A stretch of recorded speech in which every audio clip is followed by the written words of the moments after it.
project was based on Project P10 with the objective of stabilizing incoming photokite video stream. Our goal was to find a good image stabilization algorithm that would help us minimize the blur and unnecessary movement in the videos, where the photokite is tracking Emily. Through all the test cases we ran the code on, we showed that our code is reliable as it can be ran easily by a non-programmer and can achieve good stabilization in real time. We also show that the code is robust as it can run continuously without crashing. We take advantage of the possibility of processing video feeds incoming from the photokite through USB connection to minimize any wireless communication. Generally, image stabilization algorithm has three phases: motion estimation, motion compensation, and image composition, whether it is used for UAV or under some other restraints. However, motion estimation and motion compensation parts can be implemented using a variety of different methods and algorithms.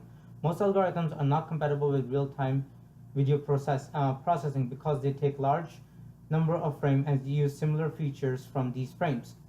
Mostly video stabilization algorithms use 2D transformation and translation.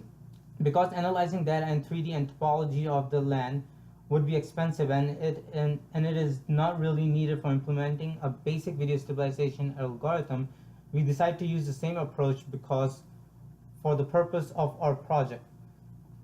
There is no need for 3D data. 3D will also require a lot more computing and it will not work in real time. Our algorithm looks at key points in the frame, tracks them across successive frames, and compensates for unnecessary motion. The metrics used to the frame to measure the performance of the algorithm are smoothness of the trajectories obtained based on the pixel transformation across the frames. Better video stabilization occurs when the curve showing the trajectories transformation is smooth. We then looked at the number of frames processed per second to validate the performance of the algorithm in real time. For the implementation part, we used two algorithms called good feature tracking and optical flow tracking in OpenCV.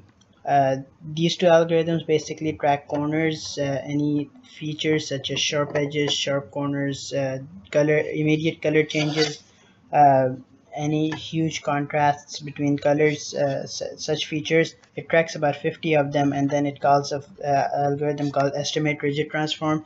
It basically it basically checks how much it changed from previous frame.